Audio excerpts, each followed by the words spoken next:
ಈ SIR ಅನ್ನುವಂತಹ ಸಂವಿಧಾನದಲ್ಲಿ ಇಲ್ದಿರುವಂತಹ ಯಾವ ಕಾನೂನು ಪುಸ್ತಕದಲ್ಲೂ ನಮ್ಮ ಕಾಣಿಸ್ದಲ್ಲಿರುವಂತಹ ಒಂದು ವಿಧಾನವನ್ನ ತಂದು ನಮ್ಮ ದೇಶದ ಮೇಲೆ ಹೇರ್ತಾ ಇದ್ದಾರೆ. ಎಲ್ಲೂ ಇಲ್ಲ, ನಿಮಗೆ ಸಂವಿಧಾನದಲ್ಲೂ ಸಿಗಲ್ಲ, ಯಾವ ಕಾನೂನು ಪುಸ್ತಕದಲ್ಲೂ ಸಿಗಲ್ಲ. ಕಷ್ಟ ಬಿದ್ದು ಯಾವ ಡೇಟಿಗೆ ಹುಟ್ಟಿದ್ದೆ ಅನ್ನೋದೇ ನಮ್ಮ ಹತ್ರ ರೆಕಾರ್ಡ್ ಇಲ್ಲ. ಅವ್ರು ಈ ನಾಗರಿಕರು ಅನ್ನೋದು ಪ್ರೂಫ್ ಇದೆಯಾ? ನಮ್ಮ ಅಪ್ಪ ಅಮ್ಮ ಈ ದೇಶದ ನಾಗರಿಕರು ಅನ್ನೋದಕ್ಕೆ ಪ್ರೂಫ್ ಇದೆಯಾ? ಎಲ್ಲಿಂದ ತರೋಣ ಪ್ರೂಫ್? 3 ದೇಶದಲ್ಲಿ 3 ಟೈಪ್ ಆಫ್ ಡಾಟಾ ಇದೆ.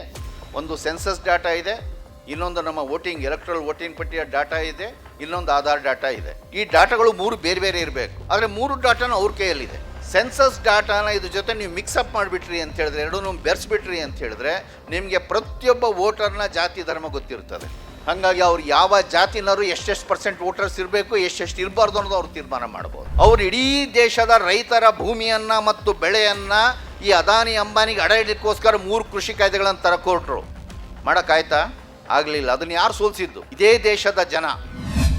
ಈ ದೇಶದ ಸಂವಿಧಾನ ಮತ್ತು ಪ್ರಜಾತಂತ್ರವನ್ನು ಉಳಿಸ್ಕೊಳ್ಳಿಕ್ಕೆ ಹಗಲಿರುಳು ಕೆಲಸ ಮಾಡ್ತಿರೋ ಇಲ್ಲಿ ಕೂತಿರೋರು ನಾನೆಲ್ಲ ಗಮನಿಸ್ತಾ ಇದ್ದೆ. ಎಲ್ಲರೂ ಕೂಡ ಕೆಲಸ ಮಾಡಿರೋರೇ ಬಂದು ಕೂತಿದ್ದೀವಿ ಇಲ್ಲೆಲ್ಲವೂ ಕೂಡ.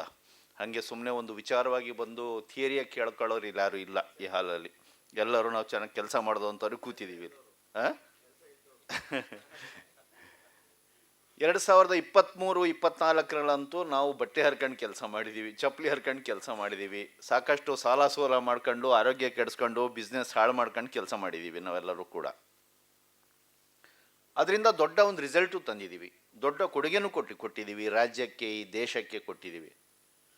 ಆದರೆ ಸಡನ್ನಾಗಿ ಇದೀಗ 1.5 ವರ್ಷ ಆದಮೇಲೆ ನಾವು ಯಾವ ಪರಿಸ್ಥಿತಿಯಲ್ಲಿ ಬಂದು ನಾವು ನಿಂತಿದ್ದೀವಿ ಅಂತ ಹೇಳಿದ್ರೆ, ನಾವೆಲ್ಲ ಏನು ಕೆಲಸ ಮಾಡಿದ್ವೋ, ಏನು ವಿಧಾನಗಳು ಅಳವಡಿಸಿದ್ವೋ, ಏನು ಕಲ್ತ್ವೋ ಅದೆಲ್ಲ ಕೂಡ ಔಟ್ಡೇಟೆಡ್ ಆಗಿರುವಂಥ ಸಂದರ್ಭದಲ್ಲಿ ಬಂದು ನಿಂತುಬಿಟ್ಟಿದ್ವಿ.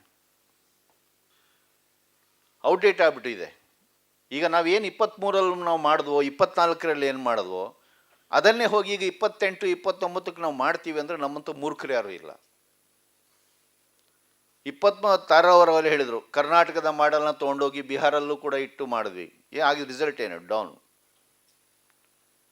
ಅಲ್ಲಲ್ಲ, ಎಲ್ಲೋಗಿ ನಾವು ಮಾಡಿದ್ರು ಆಗಲ್ಲ ಈಗ. ಯಾಕಂದರೆ ಸೀನೇ ಚೇಂಜ್, ಗ್ರೌಂಡೇ ಚೇಂಜ್. ನಮಗೆ ಅಷ್ಟಿಷ್ಟು ಸ್ಪೇಸ್ ಇತ್ತು, ಆ ಸ್ಪೇಸ್ನ ಬಳಸ್ಕೊಂಡು ನಾವು ಮಾಡಿದ್ವಿ. ಈಗ ಆ ಸ್ಪೇಸ್ ಇಸ್ ಗಾನ್. ಸೊ ಅಂಥ ಒಂದು ಗಂಭೀರ ಸ್ಥಿತಿಯಲ್ಲಿ ಬಂದು ನಾವು ನಿಂತಿದ್ದೀವಿ. ಡೆಮಾಕ್ರಸಿ ಈಸ್ ಡೆಡ್ ಅನ್ನೋ ಪಾಯಿಂಟಿಗೆ ಬಂದು ನಿಂತಿದ್ದೀವಿ. ಈ ಸೀರಿಯಸ್ನೆಸ್ ಜೊತೆ ನಾವು ವಿಚಾರನ ನಾವು ತೊಗೊಂಡು ನಾವು ಅಡ್ರೆಸ್ ಮಾಡಬೇಕಾಗಿದೆ. ಈ SIR ಅನ್ನುವಂತಹ ಸಂವಿಧಾನದಲ್ಲಿ ಇಲ್ದಿರುವಂತಹ ಯಾವ ಕಾನೂನು ಪುಸ್ತಕದಲ್ಲೂ ನಮ್ಮ ಕಾಣಿಸ್ದಲ್ಲಿರುವಂತಹ ಒಂದು ವಿಧಾನವನ್ನು ತಂದು ನಮ್ಮ ದೇಶದ ಮೇಲೆ ಹೇರ್ತಾ ಇದ್ದಾರೆ. ಈಗ ಎಲ್ಲೂ ಇಲ್ಲ, ನಿಮಗೆ ಸಂವಿಧಾನದಲ್ಲೂ ಸಿಗಲ್ಲ, ಯಾವ ಕಾನೂನು ಪುಸ್ತಕದಲ್ಲೂ ಸಿಗಲ್ಲ. ಅದನ್ನು ತಂದು ಈಗ ತಲೆ ಮೇಲೆ ಕುಂದಿರ್ಸಿರು ಢಮಾರ್ ಅಂಥೇಳಿ. ಇದನ್ನು ನಾವು ಅರ್ಥ ಮಾಡ್ಕೊಳ್ಳೋಕ್ಕೋಸ್ಕರ ಬಹಳ ಚೆನ್ನಾಗಿ ಎಲ್ಲರೂ ಕೂಡ ವಿವರಿಸಿದ್ದಾರೆ. ನಾನು ಒಂದೊಂದು ಲೈನಲ್ಲಿ ಅವ್ರು ಹೇಳಿದ ವಿಚಾರಗಳನ್ನು ಅಷ್ಟೇ ಟಚ್ ಮಾಡಿಬಿಡ್ತೀನಿ. ಇದರ ಸ್ಪಿರಿಟ್ ಏನು, ಇದರ ಎಥಿಕ್ಸ್ ಏನು, ಇದರ ಒಂದು ಎಫೆಕ್ಟ್ ಏನು, ಇದರ ಡೇಂಜರ್ ಏನು ಅನ್ನೋದ್ರ ಬಗ್ಗೆ ಅವ್ರು ಏನೇನು ಗಮನಕ್ಕೆ ತಂದರೂ ಅದನ್ನು ಒಂದೊಂದು ಪಾಯಿಂಟ್ನ ಮಾತ್ರ ನಾವು ಗಮನಿಸ್ಕೊಂಡು ಹೋಗೋಣ. ಇದರ ಎಸೆನ್ಸ್, ಇದರ ಸ್ಪಿರಿಟ್ ಏನು ಅನ್ನೋದ್ರ ಬಗ್ಗೆ ಶಿವಸುಂದರ್ ಕ್ಲಿಯರ್ ಕಟ್ಟಾಗಿ ಹೇಳಿದ್ರು. ಇದುವರೆಗೆ ತನಕ ನಮ್ಮ ಚುನಾವಣಾ ವ್ಯವಸ್ಥೆಯ, ಚುನಾವಣಾ ಆಯೋಗದ ಮೇನ್ ಸ್ಪಿರಿಟ್ ಇದ್ದಿದ್ದೇನಪ್ಪ ಅಂದರೆ, ನಮ್ಮ ದೇಶದಲ್ಲಿ ಯಾರ್ಯಾರು ಹುಟ್ಟಿದ್ದಾರೆ, ಯಾರ್ಯಾರು ವಾಸ ಮಾಡಿದ್ದಾರೆ, ಎಲ್ಲೇ ಇದ್ದರೂ ಕೂಡ ಗುಡ್ಡ ಗಾಡು ಅವರೆಲ್ಲೇ ಇದ್ದರೂ ಕೂಡ ಹುಡುಕಿ ಅವರನ್ನು ನಮ್ಮ ಚುನಾವಣಾ ಪ್ರಕ್ರಿಯೆಯಲ್ಲಿ ಒಳಗೊಳ್ಳುವಂತೆ ಮಾಡಬೇಕು ಅನ್ನೋದೇ ಇಡೀ ಎಲೆಕ್ಷನ್ ಕಮಿಷನ್ನ ಸ್ಪಿರಿಟ್ ಆಗಿದ್ದದ್ದು. ಈಗ ಎಲೆಕ್ಷನ್ ಕಮಿಷನ್ನ ಸ್ಪಿರಿಟ್ ಇಸ್ ಚೇಂಜ್ಡ್. ಈಗ ಯಾರೆಲ್ಲ ನಮಗೆ ಬೇಡವಾಗಿದ್ದಾರೋ, ನಮಗೆ ಯಾರು ಬೇಡ ಅಂತ ಅನ್ನಿಸ್ತಾರೋ ಅಂಥವ್ರನ್ನ ಹುಡುಕಿ ಹೊರಗೆ ಹಾಕ್ರಿ, ಎಲೆಕ್ಷನ್ ಪ್ರೋಸೆಸ್ಸಿಂದ ಹೊರಗೆ ಹಾಕೋದು. ಆ ಸ್ಪಿರಿಟ್ಟಿಂದ ಈ ಒಂದು ಇಡೀ ಪ್ರೋಸೆಸ್ ಅನ್ನೋಂಥದ್ದು ಶುರುವಾಗಿದೆ. ಸೊ ಹಾಗಾಗಿ ಇದು ಒಳಗೊಳ್ಳುವುದಲ್ಲ, ಇದು ಹೊರಗಾಕುವಂಥ ಒಂದು ಸ್ಪಿರಿಟಿಂದ ನಡೀತಿದೆ. ಇದರ ಎಥಿಕ್ಸ್ ಏನು? ನಮ್ಮ ಇಡೀ ಚುನಾವಣಾ ಪ್ರಕ್ರಿಯೆ ಎಥಿಕ್ಸ್ ನಿಂತಿದ್ದಂಥದ್ದು ಒಂದು ಧರ್ಮ ಅಂತ ಕರಿತೀವಲ್ಲ, ಒಂದು ಧರ್ಮ. ಏನು ಧರ್ಮ? ನೀನು ಯಾವುದೇ ಭಾಷೆಗೆ ಸೇರಿದ್ರು, ಯಾವ ಜಾತಿಗೆ ಸೇರಿದ್ರು, ಯಾವ ಲಿಂಗಕ್ಕೆ ಸೇರಿದ್ರು, ಯಾವ ಧರ್ಮಕ್ಕೆ ಸೇರಿದ್ದು, ಯಾವ ಪ್ರಾಂತ್ಯಕ್ಕೆ ಸೇರಿದ್ರು, ಯಾವ ವರ್ಗಕ್ಕೆ ಸೇರಿದ್ರು, ಎಷ್ಟೇ ಓದಿದ್ರು ಓದಿಲ್ಲ ಅಂತೇಳಿದ್ರು, ಎಲ್ಲವರಿಗೂ ಒಂದೇ ಮೌಲ್ಯ, ಒಂದೂ ಮತ. ಅನ್ನೋದು ನಮ್ಮದಿದ್ದಂಥ ಎಥಿಕ್ಸ್, ಅದು ನಮ್ಮ ಧರ್ಮ. ಅದನ್ನೇ ಪರ್ಕಾಲ್ ಪ್ರಭಾಕರ್ ಅವರು ಹೇಳಿದ್ದು. ಆದರೆ ನಮ್ಮ ಎಥಿಕ್ಸ್ನ ವಿರುದ್ಧವಾಗಿ ಅವ್ರು ಮಾಡೋಕ್ಕೆ ಹೊರಟಿದ್ದಾರೆ. ಇಲ್ಲಿ ಎಲ್ಲರಿಗೂ ಮತ ಅಲ್ಲ, ಇಲ್ಲಿ ಕೆಲವರಿಗೆ ಮಾತ್ರನೇ. ಅಂದರೆ ಅವರು ಬಯಸುತ್ತಿರುವಂಥ ಹಿಂದುತ್ವ ರಾಷ್ಟ್ರದ ಹಿಂದೂಗಳಿಗೂ ಅಲ್ಲ, ಅದನ್ನು ತಪ್ಪಾಗಿ ಅರ್ಥ ಮಾಡ್ಕೋಬಾರ್ದು. ಅವರು ಬಯಸುವಂಥ ಹಿಂದುತ್ವ ರಾಷ್ಟ್ರದ ಪರವಾಗಿ ಯಾರಿರ್ತಾರೆ ಅವ್ರಿಗೆ ಮಾತ್ರನೇ ವೋಟರ್ ರೋಲಲ್ಲಿ ಇರಲಿಕ್ಕೆ ಅವಕಾಶ. ಯಾರ್ಯಾರು ಇದನ್ನು ಸರ್ವಧರ್ಮದ ಭಾರತವಾಗಿ ಇರ್ಲಿಕ್ಕೆ ಬಯಸ್ತಾರೆ ಅಂಥವ್ರಿಗೆ ಇದರಲ್ಲಿ ಅವಕಾಶ ಇಲ್ಲ. ಅವರೆಲ್ಲ ಕೂಡ ಅನುಮಾನಾಸ್ಪದ ವ್ಯಕ್ತಿಗಳು. ಅವ್ರನ್ನ ಯಾವಾಗ ಬೇಕಾದ್ರೂ ಕಿತ್ತು ಬಿಸಾಕ್ಬೋದು ಇದನ್ನು. ಸೊ ಹಾಗಾಗಿ ಇದು ಒಟ್ಟು ನಮ್ಮ ಈ ಚುನಾವಣಾ ಧರ್ಮ ಏನಿತ್ತು, ಪ್ರಜಾತಂತ್ರದ ಧರ್ಮ ಏನಿತ್ತು, ಅದರ ವಿರುದ್ಧವಾದ ದಿಕ್ಕಿನಲ್ಲಿ ನಮ್ಮ SIR ಹೊರಟಿದೆ. ಸೊ ಇದನ್ನು ಅಲ್ಟಿಮೇಟ್ಲಿ ಇದರ ಎಸೆನ್ಸ್ ಏನು? ಪ್ರತಿಯೊಂದು ಕೂಡ ನಮ್ಮದು ಸರ್ವಾಧಿಕಾರದ ಕಡೆ ಹೋಗ್ತಿರೋ ದಿಕ್ಕಲ್ಲಿ ಇದು ಕೂಡ ಒಂದು ಫ್ಯಾಸಿಸೈಸೇಷನ್ ಆಫ್ ಎಲೆಕ್ಷನ್. ಇಡೀ ಚುನಾವಣಾ ಪ್ರಕ್ರಿಯೆ ಏನಿದೆ ಅದನ್ನು ಮೊದಲು ಕೂಡ ಏನು ನಮ್ಮಲ್ಲಿದ್ದಂಥ ಚುನಾವಣಾ ಪ್ರಕ್ರಿಯೆ ಎಲ್ಲ ಬಹಳ ಚಂದವಾಗಿತ್ತು, ಕಾಂಗ್ರೆಸ್ನವರೆಲ್ಲ ಭಾಳ ಚೆನ್ನಾಗಿ ಮಾಡ್ಕೊಂಬಂದಿದ್ರು ಅಂತಲ್ಲ. ಅದು ಸಾಕಷ್ಟು ಭ್ರಷ್ಟವಾಗಿತ್ತು. ಅದರಲ್ಲೂ ಕೂಡ ಎಲ್ಲ ಜಾತಿ ಧರ್ಮ ಇವನ್ನೆಲ್ಲ ಬಳಸ್ಕೊಳ್ತಿದ್ರು. ಇವೆಲ್ಲವೂ ಕೂಡ ಅನೇಕ ಲೋಪಗಳಿತ್ತು ಅದನ್ನೆಲ್ಲವೂ ಕೂಡ. ಆದರೆ ಅದೆಲ್ಲ ಇದ್ದರೂ ಕೂಡ ಒಂದು ಪ್ರಜಾತಂತ್ರದ ಚೌಕಟ್ಟಿನ ಒಳಗಡೆನೇ ಇದ್ದಂತಹ ಅನೇಕ ಭ್ರಷ್ಟಾಚಾರ, ಅನೇಕ ಒಂದು ಕಲ್ಮಶಗಳಿಂದ ಕೂಡಿದಂಥ ಒಂದು ವ್ಯವಸ್ಥೆ ಆಗಿತ್ತು. ಆದರೆ ಈಗ ಸೆಟಪ್ ಎ ಚೇಂಜ್. ಈ ಪ್ರಜಾತಂತ್ರ ಎಂತ್ರಪ್ಪ ಅಂದರೆ ಇದು ಸರ್ವಾಧಿಕಾರಿ ಪ್ರಜಾತಂತ್ರ ವ್ಯವಸ್ಥೆಗೆ ನಮ್ಮನ್ನು ಶಿಫ್ಟ್ ಮಾಡ್ತಿದ್ದಾರೆ. ಸರ್ವಾಧಿಕಾರಿ ಪ್ರಜಾತಂತ್ರ ವ್ಯವಸ್ಥೆ ಇದು. ಅಂದರೆ ಪ್ರಜಾತಂತ್ರ ಡೆಮೋಕ್ರಸಿ ಅನ್ನೋ ಪದ ಕಿತ್ತಾಕಾಗಿಲ್ಲ, ಹಂಗಾಗಿ ಪ್ರಜಾತಂತ್ರ ಮಾತ್ರ. ಆದರೆ ಮಿಕ್ಕಿದ್ದೆಲ್ಲವೂ ಕೂಡ ಸರ್ವಾಧಿಕಾರ. ಯಾರು ಗೆಲ್ಲಬೇಕು, ಯಾರು ಪವರಲ್ಲಿರಬೇಕು, ಎಷ್ಟು ವರ್ಷ ಇರಬೇಕು ಎಲ್ಲದನ್ನು ಅವ್ರು ತೀರ್ಮಾನ ಮಾಡುವಂಥ ಒಂದು ಇದಕ್ಕೆ ಇವರು ನಮ್ಮನ್ನು ಕರ್ಕೊಂಡು ಹೋಗ್ತಾ ಇದ್ದಾರೆ ಇಲ್ಲಿ. ಸೊ ಇದರೊಳಗೆ ಈ ಪ್ರಕ್ರಿಯೆ ಡೇಂಜರ್ ಏನು? ಒಂದು ಡೇಂಜರ್ ಏನಪ್ಪ ಅಂತ ಹೇಳಿದ್ರೆ, ಇಲ್ಲಿಗೆ ಜನರಿಗೆ ಒಂದಿಷ್ಟು ನಮಗೆ ಒಂದು ಶಕ್ತಿ ಇತ್ತು. ಇಷ್ಟೆಲ್ಲ ಓರೆ ಇದು ಒಂದು ಕೆಟ್ಟ ಪ್ರಜಾತಂತ್ರ ವ್ಯವಸ್ಥೆ ನಮ್ಮಲ್ಲಿ ಇದ್ದಂಥ ಒಳ್ಳೆ ಪ್ರಜಾತಂತ್ರ ವ್ಯವಸ್ಥೆ ಅಲ್ಲ, ಅದ್ರ ಬಗ್ಗೆ ನಾವು ಗ್ಲೋರಿಫೈ ಮಾಡಬಾರ್ದು. ಆದರೆ ಒಂದು ಶಕ್ತಿ ನಮ್ಮಲ್ಲಿತ್ತು. ನಮಗೆ ಬೇಕಾದವ್ರನ್ನ ಗೆಲ್ಲಿಸ್ಕೊಳ್ಳೋ ಶಕ್ತಿ ಇರಲಿಲ್ಲ. ನಮಗೆ ಒಂದು ದಲಿತರ ಪಕ್ಷ ಬರಲಿ, ಒಂದು ಬಡವರ ಪಕ್ಷ ಬರಲಿ, ಒಂದು ಮಹಿಳಾ ಒಂದು ಪ್ರಾತಿನಿಧ್ಯ ಇರುವಂಥ ಪಕ್ಷ ಬರಲಿ, ಅದು ಆ ಶಕ್ತಿ ನಮಗಿಲ್ಲ ಈ ಪ್ರಜಾತಂತ್ರ ವ್ಯವಸ್ಥೆಯಲ್ಲಿ. ಆದರೆ ಒಂದು ಅವಕಾಶ ಇತ್ತು. ನಮಗೆ ಯಾರಾಗೋದಿಲ್ವೋ, ನಮಗೆ ಯಾರ ಬಗ್ಗೆ ಸಿಟ್ಟಿದೆಯೋ, ಯಾರು ನಮ್ಗೆ ವಿರುದ್ಧ ಅಂತ ಅನಿಸ್ತದೋ ಅವ್ರನ್ನ ಕೆಡವುದಾಯಿತು ಅವರಿಂದ. ಸುಮಾರು ಸರಿ ಕೆಡವಿದ್ದೀವಿ ನಾವು ನಮ್ಗೆ ಆಧಾರನ. ಅದನ್ನು ಇಂದಿರಾ ಗಾಂಧಿಗೂ ಬಿಟ್ಟಿಲ್ಲ, ವಾಜಪೇಯಿಗೂ ಬಿಟ್ಟಿಲ್ಲ, ಯಾರಿಗೂ ಬಿಟ್ಟಿಲ್ಲ, ಸುಮಾರು ಜನರನ್ನು ಕೆಡವಿದ್ದೀವಿ ನಾವು. ಆ ಕೆಡುವ ಪವರ್ ನಮ್ಮ ಜನರ ಕೈಯಲ್ಲಿತ್ತು. ಯಾಕಂದ್ರೆ ನಮ್ಮ ಹತ್ರ ಅಷ್ಟು ಓಟ್ ಇತ್ತು. ನಮ್ಮೆಲ್ಲ ಕೂಡ ಒಂದು ಜನಾಕ್ರೋಶ ರೂಪುಗೊಳ್ತು ಅಂದರೆ ಇನ್ಕಂಬೆನ್ಸಿ ಅಂತ ನಾವು ಕರಿತೀವಿ. ಜನಾಕ್ರೋಶ ನಮಗೆ ಬೆಳೀತು ಅಂದರೆ ನಾವು ಕೆಡುತ್ತಿದ್ವಿ ಅವ್ರನ್ನ. ಹಾಗಾಗಿ ಯಾವುದೇ ಪಕ್ಷ ಇದ್ದರೂ ಇನ್ನು ಏರ್ತಾರೆ ಬೀಳ್ತಾರೆ. ಅವ್ರು 5 ವರ್ಷ ಇರ್ತಾರೆ, 10 ವರ್ಷ ಇರ್ತಾರೆ, 15 ವರ್ಷ ಒಟ್ಟು ಏರ್ತಾರೆ ಬೀಳಲೇಬೇಕು ಅವರು. ಅವ್ರನ್ನ ಕೆಡುತ್ತಿದ್ವಿ ನಾವು ಕೆಳಗಡೆ. ಹಾಗಾಗಿ ಅವರು ಒಂದು ಸ್ವಲ್ಪ ಹೆದರೋರು. ಅರೆ ಜನ ಪೂರ್ತಿ ನಮ್ಮನ್ನು ಎದುರಾಕೊಂಬಿಟ್ರೆ ನಾವು ಉಳಿಯಲ್ಲಪ್ಪ ಅಂತ ಅವ್ರಿಗೆ ಭಯ ಇರೋದು ಇಲ್ಲ. ಹಂಗಾಗಿ ಅಲ್ಪ ಸ್ವಲ್ಪ ಏನಾದರೂ ಮಾಡಿಬಿಡ್ಬೇಕು ಅವ್ರಿಗೆ, ಯಾವುದೋ ಒಂದು ಸ್ಕೀಮ್ ಮಾಡಿಬಿಡ್ಬೇಕು, ಇನ್ನೊಂದೇನೋ ಮಾಡಬೇಕು, ಅದು ಸ್ವಲ್ಪ ಮಾಡಬೇಕು, ಇದು ಸ್ವಲ್ಪ ಮಾಡಬೇಕು. ಇಲ್ಲಾಂದರೆ ಜನರನ್ನ ಹೆಂಗಾದರೂ ಮಾಡಿಡಬೇಕು. ಜನರ ಬಗ್ಗೆ ಒಂದು ಸ್ವಲ್ಪ ಭಯ ಅವ್ರ ಮನಸ್ಸಲ್ಲೂ ಕೂಡ ಇತ್ತು. ಈಗ ಹಂಗಲ್ಲ. ಈಗ ನಥಿಂಗ್. ನೀವೇನಾದರೂ ಅನ್ಕೊಳ್ಳಿ, ನೀವು ನಮ್ಮನ್ನು ಬೈಕಳ್ರಿ, ಏನೇ ಮಾಡಿರಿ, ನಾವಂತೂ ಪವರ್ ಇರೋದು ಗ್ಯಾರಂಟಿ. ಅವ್ರು ಮೊದಲೇ ಹೇಳಿದ್ರಲ್ಲ, ಅಮಿತ್ ಶಾ ಈಗಲ್ಲ 10 ವರ್ಷದಿಂದನೇ ಅವ್ರ ಭವಿಷ್ಯ ನುಡಿದ್ಬಿಟ್ರು. ಮುಂದಿನ 40 ವರ್ಷ ನಾವೇ ಈ ದೇಶವನ್ನು ಆಳೋದು ಅಂತ ಈಗಲ್ಲ 10 ವರ್ಷದಿಂದ ಹೇಳಿದ್ರು, ಅವ್ರು ಅನೌನ್ಸ್ ಮಾಡಿದ್ರು. ಅವ್ರು ಹೇಳಬೇಕಾದ್ರೆ ಎಲ್ಲ ಲೆಕ್ಕಾಚಾರ ಇಟ್ಕೊಂಡು ಹೇಳಿರೋದು ಅವರು. ನಾವು ಪವರಿಗೆ ಬಂದರೆ ಈ ಡೆಮಾಕ್ರೆಟಿಕ್ ಸಿಸ್ಟಮ್ನೇ ನಾವು ಬದಲಾಯಿಸ್ಬಿಡ್ತೀವಿ. ನಮ್ಮನ್ನು ಕೆಡವಕ್ಕೆ ಅವಕಾಶನೇ ಕೊಡಲ್ಲ ಜನರಿಗೆ. ನಾವು ಪರ್ಮನೆಂಟ್. ಆದರೆ ಅವರು ಕೂಡ 40 ವರ್ಷ ಜಾಸ್ತಿ ಹೇಳಿಲ್ಲ. ಆದರೆ ಅವ್ರಿಗೂ ಒಂದು ಕಲ್ಪನೆ ಇದೆ, ಅದು ಎಂದೊಯ್ದರೂ ಕೂಡ ಅದೇನು ಉಳಿಯಲ್ಲ, ಇನ್ನು ಹೋಗ್ತದೆ ಅಂತೇಳಿ. ಅಟ್ಲೀಸ್ಟ್ ತಮ್ಮ ಜೀವಿತಾವಧಿ ಅವ್ರು ಲೆಕ್ಕ ಹಾಕೊಂಡಿರ್ಬೋದು, ಇನ್ನೂ 40 ವರ್ಷ ನಾನು ಬದುಕ್ತೀನಿ ಅಂತ. ನನ್ನ ಜೀವಿತಾವಧಿ ಇರೋ ತನಕ ನಾನು ಪವರಲ್ಲೇ ಇರ್ತೀನಿ, ಆಮೇಲೆ ಏನಾಗಲಿ ಅನ್ನೋದು ಲೆಕ್ಕದಲ್ಲಿ ಹೇಳಿರ್ಬೋದು ಅದನ್ನು. ಆದರೆ ಇವತ್ತು ಹಂಗೆ ಬಂದಿದೆ. ಈಗ ಮುಂದಿನ ಎಲೆಕ್ಷನ್ಸ್ನಲ್ಲಿ ಕೆಲವು ಎಲೆಕ್ಷನ್ಸ್ ಗೆಲ್ಬೋದು. ತಮಿಳ್ನಾಡಿನಲ್ಲಿ ಈಗ ಮೀಟಾಗಿ ಬಂದುಬಿಟ್ಟು ಕೆಡಬಿಟ್ಟು BJP ಬಂದು ಪವರ್ ಕುಂದ್ರಕ್ಕಾಗಲ್ಲ. ಅದು ಟೋಟಲ್ ಎಕ್ಸ್ಪೋಜರ್ ಆಗ್ತದೆ ಹಂಗೆ ಮಾಡೋಕ್ಕೆ ಬಂದರೆ. ತಮಿಳ್ನಾಡಿನಲ್ಲಿ, ಕೇರಳದಲ್ಲಿ ಇನ್ನೂ ಸ್ವಲ್ಪ ರೈಸ್ ಮಾಡ್ಕೊಳ್ತಾರೆ. ಬಟ್ ಆ ಗೌರ್ಮೆಂಟ್ಗಳನ್ನು ವೀಕ್ ಗೌರ್ಮೆಂಟ್ಸ್ ಮಾಡಿ ಅಲ್ಲಿ ಇಟ್ಟಿಗೆ ಮೇಂಟೈನ್ ಮಾಡ್ತಾರೆ. ಆದರೆ ಯಾವ್ಯಾವ ಮಾರ್ಜಿನಲ್ ಸ್ಟೇಟ್ಸ್ ಇತ್ತೋ ಅಲ್ಲಿ ಎಲ್ಲೂ ಕೂಡ ಬರೋಕ್ಕೆ ಬಿಡಲ್ಲ. ಎಲ್ಲವನ್ನೂ ಕೂಡ ಕೆಡವಿ ತಮ್ಮದು ಹೊಡ್ಕೊಳ್ತಾರೆ. ಎಲ್ಲದಕ್ಕಿಂತ ಮುಖ್ಯವಾದ ಟಾರ್ಗೆಟು 29 ಯಾರೇ ಏನೇ ಮಾಡಿದ್ರು ಕೊನೆಗೆ ಅವರೇ ಗೆಲ್ತಾರೆ. ಆ ಸೆಟಪಿಗೆ ಏನು ಬೇಕೋ ಅದನ್ನು ಅವರು ಮಾಡ್ಕೊಂಡು ಕೂತ್ಕೊಂಡಿದ್ದಾರೆ. ಇದರಲ್ಲಿ ಅತ್ಯಂತ ಹೆಚ್ಚಿನ ಅಟ್ಯಾಕ್ ಆಗೋದೇನು ಒಂದು ಎಲೆಕ್ಷನ್.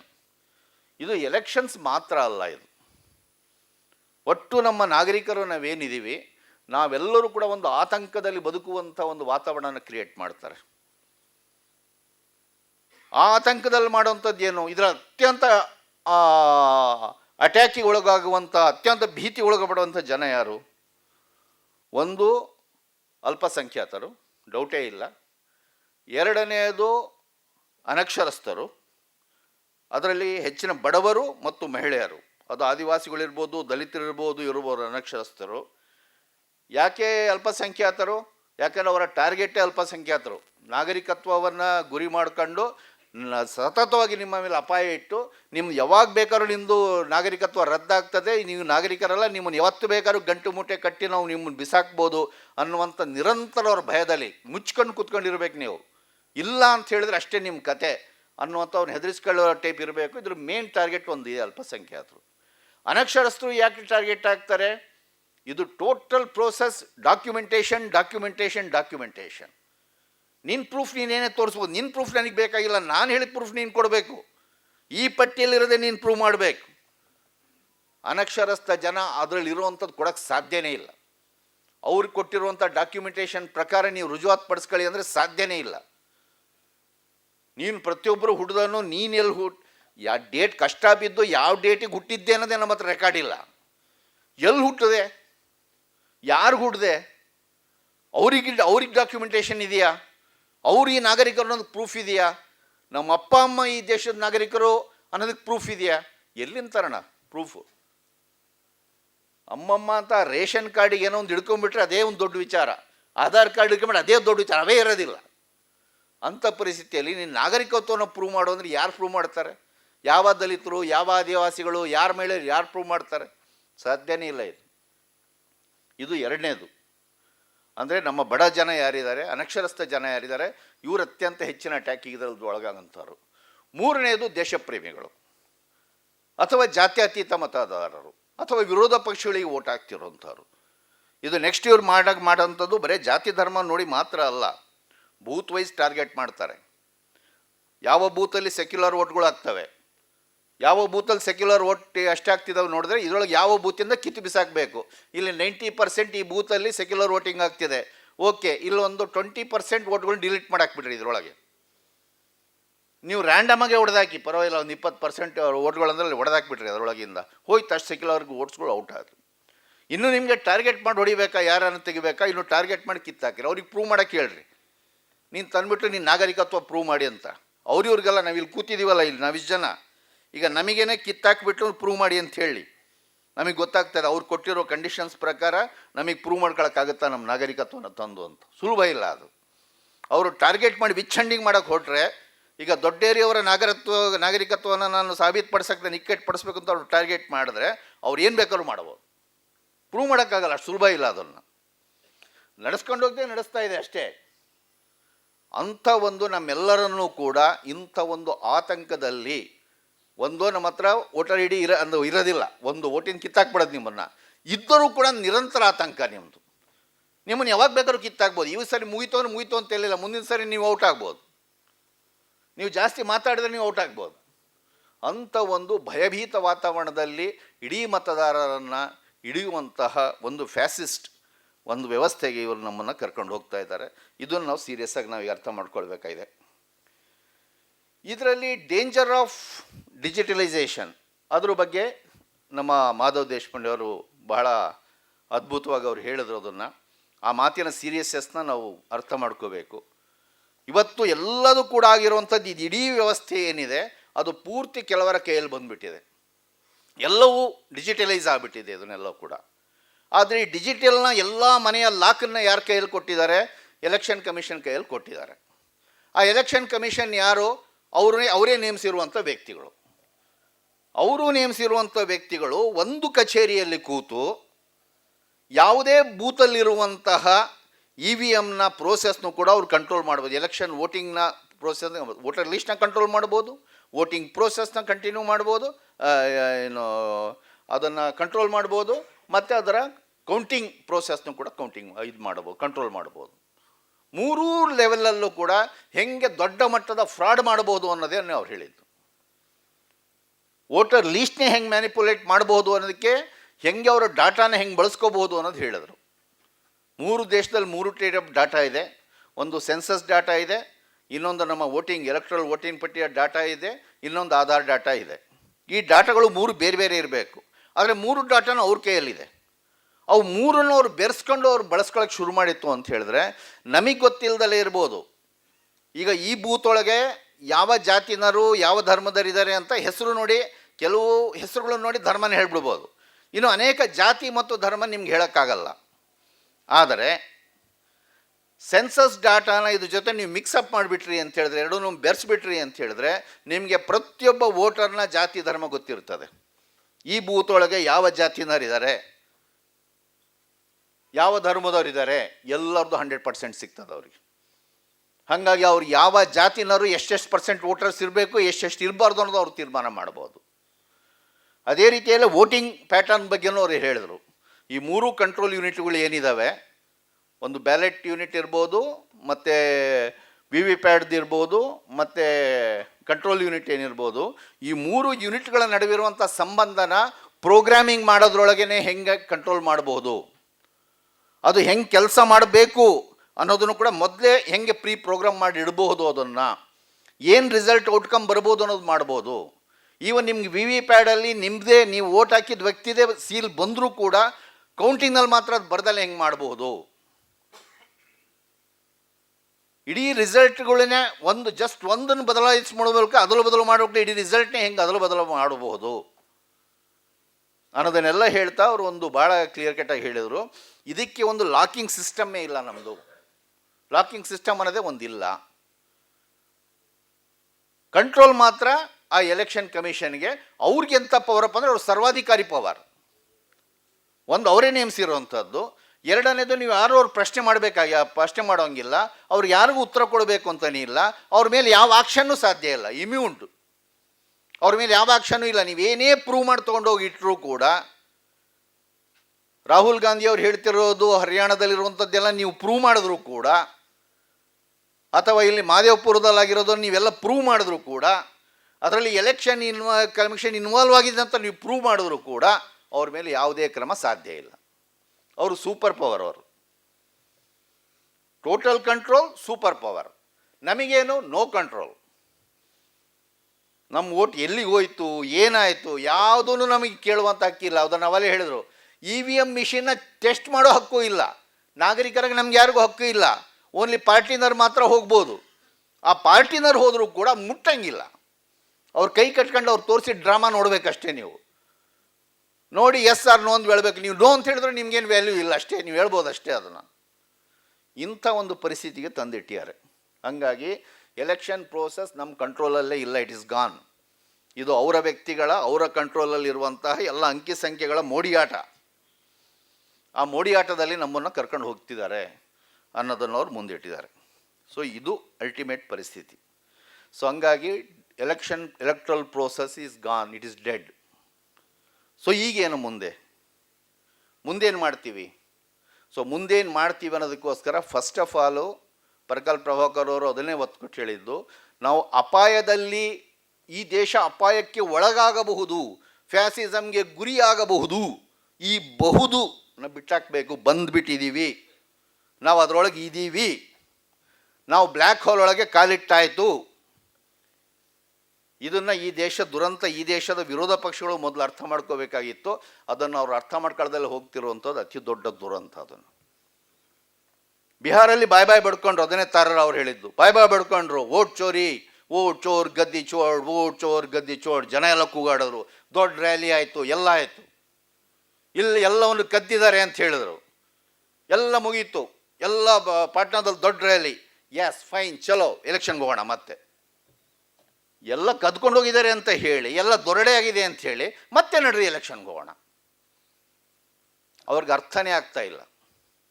ಏನಾಗ್ತಾ ಇದೆ ಅನ್ನೋದು ಅವ್ರಿಗೆ ಅರ್ಥ ಆಗ್ತಾ ಇಲ್ಲ. ರಾಹುಲ್ ಗಾಂಧಿ ಅವರು ಎಲ್ಲ ಕಡೆ ಎಕ್ಸ್ಪೋಸ್ ಮಾಡ್ತಾರೆ, ಬಹಳ ಚೆನ್ನಾಗಿ ಅನಿಸ್ತದೆ. ಓಹೋ, ಎಷ್ಟು ರಾಹುಲ್ ಗಾಂಧಿಯವರು ಎಷ್ಟು ಎಕ್ಸ್ಪೋಸ್ ಮಾಡಿದ್ರು, ಹೆಚ್ ಫೈಲ್ಸ್ ತಂದರು, ಇಲ್ಲಿಂದು ಬ್ಯಾಂಗ್ಳೂರು ಸೆಂಟ್ರಲ್ ತಂದು ಏನು ಮಾಡ್ತಿದ್ದೀರಪ್ಪ? ಮಹಾದೇವ್ ಇಲ್ಲಿ ಬೆಂಗಳೂರು ಸೆಂಟ್ರಲ್ ಕಳ್ತನ ಆಯಿತು ಅನ್ನೋದನ್ನ ಬೆಂಗಳೂರು ಮಾತ್ರ ಅಲ್ಲ, ಕರ್ನಾಟಕದಲ್ಲಿ 6 ಕಾನ್ಸ್ಟಿಟ್ಯೂನ್ಸಿಗಳು ಕಳ್ತನ ಆಗಿದ್ದಾವೆ. ಇರಲಿ, ಯಾವುದೋ ಒಂದು, ಅದು ಕೂಡ ನಮ್ಮ ಸಿವಿಲ್ ಸೊಸೈಟಿ ಜನನೇ ಎದ್ದು ಬಿದ್ದು ರೆಡಿ ಮಾಡಿ ತೊಗೊಂಡೋಗಿ ಡಾಕ್ಯುಮೆಂಟ್ಸ್ ಕೊಟ್ಟು ಅವ್ರ ಕೈಕಾಲು ಹಿಡಿದು ದಯವಿಟ್ಟು ಮಂಡಿಸ್ರಪ್ಪ ಅಂತ ಕೇಳಿಸ್ಕೊಂಡು ಕೊನೆಗೆ ನಮ್ಮ ರಾಹುಲ್ ಗಾಂಧಿ ಅವರು ಕೊನೆಗೂ ಒಪ್ಕೊಂಡು ಅವ್ರು ಬಂದು ಮಂಡನೆ ಮಾಡಿದ್ರು. ಅದೇ ದೊಡ್ಡ ವಿಚಾರ. ಮಾಡಿದ್ಮೇಲೆ ಇಡೀ ರಾಜ್ಯ ಸರ್ಕಾರ ಇದೆ ಕೈಯಲ್ಲಿ, ಮಾಡಿದ್ದೇನು ನೀವು? ಕನಿಷ್ಠ ಪಕ್ಷ ಕೇಳೋಕ್ಕಾಗ್ತಿರ್ಲಿಲ್ವ ನಿಮಗೆ? ರಿಎಲೆಕ್ಷನ್ ಮಾಡಬೇಕಿಲ್ಲಿ ಅಂತ ಅಷ್ಟು ಕಾಮನ್ ಸೆನ್ಸ್ ಇಲ್ವಾ ನಿಮಗೆ? ಇಲ್ಲಿ ಮಹದೇವಪ್ಪ ಇಲ್ಲಿ ಬೆಂಗಳೂರು ಸೆಂಟ್ರಲ್ ರಿಎಲೆಕ್ಷನ್ ಆಗಬೇಕು ಅಂತ ಡಿಮ್ಯಾಂಡ್ ಮಾಡೋಕ್ಕಾಗಲ್ವ ನಿಮಗೆ, ನಿಮ್ಮ ಯೋಗ್ಯತೆಗೆ? No, nothing. ಅಲ್ಲಿ ಆಳಂದದಲ್ಲಿ BR ಪಾಟೀಲ್ರು ಅವರು ಬಾಯ್ ಬಿಡ್ಕೊಂಡು ಅವರು ಓಡಾಡ್ತಾ ಇದ್ದಾರೆ. ಅಲ್ಲಿ ಕ್ಲಿಯರ್ ಕಟ್ ಆಗಿ ಎಲ್ಲ ಡಿಲೀಟ್ ಮಾಡಲಾಗ್ತಾ ಇದೆ. ಅದನ್ನು ಹೆಂಗೆ ಮಾಡಿದ್ದಾರೆ, ಆಟೋಮೇಟೈಸೇಷನ್ ಹೆಂಗೆ ಮಾಡಿದ್ದಾರೆ ಅಂತ ಎಲ್ಲ ತಂದವ್ರು ಪ್ರೆಸೆಂಟ್ ಮಾಡ್ತಾ ಇದ್ದಾರೆ. ಒಬ್ಬರಾದರೂ ಮಾತಾಡಿದ್ರೆ ಕರ್ನಾಟಕದಲ್ಲಿ ಅವ್ರು ಬಿಟ್ಟರೆ, ಇಲ್ಲಿ BR ಪಾಟೀಲ್ ಮಾತಾಡಬೇಕು, ಅಲ್ಲಿ ರಾಹುಲ್ ಗಾಂಧಿ ಮಾತಾಡಬೇಕು, ಕ್ಲೋಸ್. ಬಿಕ್ಕವರೆಲ್ಲ ಜಿಪ್. ಮೊನ್ನೆ 25 lakh duplicate roads Haryana prove ಮಾಡಿದರು ರಾಹುಲ್ ಗಾಂಧಿ ಅವರು ಎಲ್ಲ ಇಟ್ಟು. ಏನಾಯಿತು? ಹರಿಯಾಣಗೆ ಏನು ಸಂಬಂಧ ಇಲ್ಲ, ಹರಿಯಾಣ ಚೆನ್ನಾಗಿ ಮಲಗಿದೆ, ಹಾಗೆ ನಿದ್ದೆ ಹೊಡಿತಾ ಇದ್ದಾರೆ ಆರಾಮ್ಸೆ, ಗೊರ್ರ ಅಂತ ನಿದ್ದೆ ಹೊಡಿತಿದ್ದಾರೆ ಹರಿಯಾಣದಲ್ಲಿ. ಏನೂ ಇಲ್ಲ, nothing, no reaction.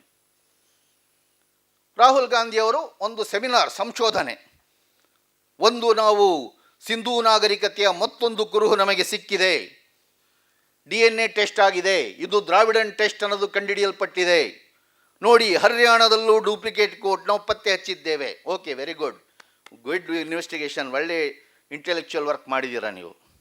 You are a political leader. ಒಂದು ನಿಮ್ಮ ಪಾರ್ಟಿ ಕರೆ ಕೊಡಬೇಕಲ್ಲ, ಬರ್ರಿ ಬೀದಿಗೆ ಬರ್ರಿ ಅಂತ.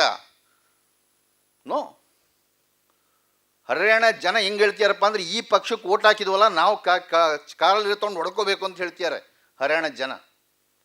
ಯಾಕಂದರೆ ನೋ ಆಕ್ಷನಲ್ಲಿ dead. So not only democracy is dead, this opposition party is dead. ಅಷ್ಟು ಮೈ ಉರ್ಸೋ ಸ್ಥಿತಿಗೆ ಇವ್ರು ತಂದಿದ್ದಾರೆ. SIR ಕರ್ನಾಟಕದಲ್ಲಿ ಎಷ್ಟು ಜನರಿಗೆ ಗೊತ್ತಿದೆ? ಇಲ್ಲಿ ಈಗ ನಮ್ಮದು ಪ್ರೋಸೆಸ್ ಶುರುವಾಗಿದೆ, ಇನ್ನೂ ಯಾವಕ್ಕೂ ಬರುತ್ತೆ ಅಂದ್ಕೊಂಡಿಲ್ಲ. ನೋ, ಪ್ರೋಸೆಸ್ ಸ್ಟಾರ್ಟೆಡ್, ಕರ್ನಾಟಕದಲ್ಲಿ ನಡೀತಾ ಇದೆ. ಅದು ಟೋಟಲ್ ಪ್ರೋಸೆಸ್ ಸೆಕೆಂಡ್ ಲಿಸ್ಟಲ್ಲಿ ಬರುತ್ತೆ, ಹೌದು, ಬಟ್ ಅದಕ್ಕೆ ಬೇಕಾಗಿರೋ ಪ್ರಿಪ್ರೇಷನ್ಸ್ ಆಲ್ರೆಡಿ ಗೋಯಿಂಗ್ ಆನ್ ಕರ್ನಾಟಕದಲ್ಲಿ. ಏನು ಮಾಡ್ತಿದ್ದಾರೆ? ಅಟ್ಲೀಸ್ಟ್ ಮಮತಾ ಬ್ಯಾನರ್ಜಿ ಅವರು 6200 ಯೂನಿಟ್ಸ್ನ ಸ್ಥಾಪನೆ ಮಾಡಿದ್ದಾರೆ, ಎಲ್ಲ ಒಂದೊಂದು ಗ್ರಾಮ ಪಂಚಾಯತಿಯಲ್ಲಿ ಮಾಡಿ ಡಾಕ್ಯುಮೆಂಟೇಷನ್ ಜನರಿಗೆ ಕರೆ ಕೊಡ್ತಿದ್ದಾರೆ. ನಿಮ್ಗೆ ಡಾಕ್ಯುಮೆಂಟೇಷನ್ ಎಲ್ಲ ಬರ್ರಿ ನಾವು ಮಾಡಿಕೊಡ್ತೀವಿ ಅಂಥೇಳಿ ಎಲ್ಲ ಲ್ಯಾಪ್ಟಾಪು, ವೈಫೈ, ನೆಟ್ಟು ಎಲ್ಲ ಹಾಕಿ ಕಾರ್ಯಕರ್ತರನ್ನ ಇಟ್ಟು ಕುಂದ್ರಿಸಿ ಅಟ್ಲೀಸ್ಟ್ ಅವ್ರು ಜನರಿಗೆ ಡಾಕ್ಯುಮೆಂಟೇಷನ್ ಮಾಡಿಕೊಡೋ ಕೆಲಸ ಆದರೂ ಮಾಡ್ತಿದ್ದಾರೆ. ತಮಿಳ್ನಾಡಿನವರು ಅಟ್ಲೀಸ್ಟ್ ಒಂದು ಕೋರ್ಟಿಗೆ 1500 ಜನ ಲಾಯರ್ಗಳದ್ದು ಒಂದು ಟೀಮ್ ಮಾಡಿದ್ದಾರೆ. ಅದ್ರ ಬಗ್ಗೆ ಎಲ್ಲ ಸ್ಟಡಿ ಮಾಡಿ ಅವ್ರೇನೋ ಕೋರ್ಟಿಗೆ ಕೇಸ್ ಹಾಕಿ ಅವ್ರೇನೋ ಒಂದು ಮಾಡ್ತಿದ್ದಾರೆ, ಏನೋ ಒಂದು ಮಾಡ್ತಿದ್ದಾರೆ. ಕರ್ನಾಟಕದಲ್ಲಿ ಏನು ಮಾಡ್ತಿದ್ದಾರೆ? ನಿದ್ದೆ ಹೊಡಿತಿದ್ದಾರೆ ಎಲ್ಲರೂ ಕೂಡ. ಕ್ಯಾಬಿನೆಟ್ ರೀಶಫಲಿಂಗ್ ಆಗ್ತಿದೆ, ಅವ್ರವ್ರು ಕುಚ್ಚಿ ಹಿಡ್ಕೋಬೇಕು, ಡೆಲ್ಲಿಗೆ ಹೋಗಿ ಕೂತ್ಕೊಂಡಿದ್ದಾರೆ ಎಲ್ಲ ಇಲ್ಲೆಲ್ಲ ಬಂದಿದ್ದಾರೆ ಗಣ್ಯರು, ನಿಮ್ಮ ಜೊತೆ ಮಾತಾಡಬೇಕು, ಒಂದು ಅಪಾಯಿಂಟ್ಮೆಂಟ್ ಕೊಡಿ ಅಂತ ಹೇಳಿದ್ರು ಕೂಡ ಒಬ್ರು ಕೇಳಕ್ಕೆ ರೆಡಿ ಇಲ್ಲ. ಇಲ್ಲಿ ನಾವೆಲ್ಲ ಸೇರಿ ಬಟ್ಟೆ ಹರ್ಕೊಂಡು ಕೆಲಸ ಮಾಡಿ ತಂದಿರೋ ಸರ್ಕಾರ ಇದು. ಸೊ ಸ್ನೇಹಿತರೆ, ಸೊ ಹಾಗಾಗೇ ಮಿಕ್ಕ ಎಲ್ಲ ಸ್ಪೀಕರ್ಸು ಕೂಡ ನಿಚ್ಚಳವಾಗಿ ಹೇಳಿದ್ದು, ಇವ್ರನ್ನ ಕಾತ್ಕೊಂಡು ಕುಂದ್ರೋದಾಗಲ್ಲ, ಬಂದರೆ ಬರಲಿ ಅವರು, ಆಮೇಲೆ ನೋಡ್ಕೊಳ್ಳೋಣ ಬೋನಸ್. ಈಗ ನಾವೇನು ಮಾಡ್ತೀವಿ ಅನ್ನುವಂಥ ಪಿಕ್ಚರ್ ಇದೆ. ಸೊ ಈಗ ಅದರ ಅರ್ಥ ಏನಪ್ಪ ಅಂದರೆ, ಹಿಂಗೆ ಪರಿಸ್ಥಿತಿ ಬಂತು ಅಂತ ಹೇಳಿದ್ರೆ ಎಲ್ಲ ಮುಗೀತು ಅಂತಲ್ಲ. ಒಂದು ನಮಗೆ ನಾವು ಗೊತ್ತಿರಬೇಕಾಗಿರೋದು ಏನಪ್ಪ ಅಂತ ಹೇಳಿದ್ರೆ, ನಾವು ಒಂದು ಮಿತ್ತಿಂದ ಹೊರಗೆ ಬರೋಣ. ಅವ್ರು ಏನು ಬೇಕಾದ್ರೂ ಮಾಡಿಬಿಡ್ತಾರೆ, ಅದನ್ನೆಲ್ಲ ಮಾಡೋಕ್ಕೆ ಅವಕಾಶ ಕೊಡ್ತೀವಿ. ಈ ದೇಶದಲ್ಲಿ ನಮ್ಮ ಕಡೆಯಿಂದ ತಡೆ ಹಂಗಿಲ್ಲ. ನಾವು ಅವರನ್ನು ತಡೆದಿದ್ದೇವೆ, ಅನೇಕ ವಿಚಾರದಲ್ಲಿ ಸೋಲಿಸಿದ್ದೇವೆ. ಇದನ್ನು ನಾವು ಜ್ಞಾಪಿಟ್ಕೋಬೇಕು. ನಮ್ಮಲ್ಲಿ ಒಂದು ನಿರಾಶೆಯಾಗಿ ನಾವು ಮಾತಾಡ್ಕೊಳ್ಳೋದಿರ್ತದೆ, ಮತ್ತು ಅವ್ರನ್ನ ಭಾಳ ಅಭೇದ್ಯ ಶಕ್ತಿಯಾಗಿ ಮಾಡ್ಕೊಳ್ತೀವಿ. CA NRC ಅವರು ತಂದು ಈ ದೇಶದ ಅಲ್ಪಸಂಖ್ಯಾತರ ನಾಗರಿಕತ್ವವನ್ನು ಪೂರ್ತಿ ಒಂದು ಇದರಲ್ಲಿ ಇಡೋಕ್ಕೆ ಅವ್ರು ಟ್ರೈ ಮಾಡಿದ್ರು. CA NRC ಇಂಪ್ಲಿಮೆಂಟ್ ಆಯಿತಾ? ಇಲ್ಲ. ಈ ದೇಶದ ಜನ ಅದನ್ನು ಸೋಲಿಸಿದ್ರು. CAA NRC NPRನ ಮಾಡೋಕ್ಕೆ ಬಿಡಲಿಲ್ಲ. ಅವರು ಇಂಪ್ಲಿಮೆಂಟೇಷನ್ ಮಾಡಲೇಬೇಕು ಅಂತ NPR ತರೋ ಅಷ್ಟೊತ್ತಿಗೆ 10 ರಾಜ್ಯ ಸರ್ಕಾರಗಳು ನಮ್ಮ ರಾಜ್ಯಗಳಲ್ಲಿ ನಾವು ಏನೇ ಕಾರಣಕ್ಕೂ ಇಂಪ್ಲಿಮೆಂಟ್ ಮಾಡಲ್ಲ ಅನ್ನುವಂತಹ ತೀರ್ಮಾನಗಳನ್ನು ಅಸೆಂಬ್ಲಿಯಲ್ಲಿ ತಗೊಳ್ಳುವಂಥ ದೊಡ್ಡ ಬೀದಿ ಹೋರಾಟ ನಡೀತು.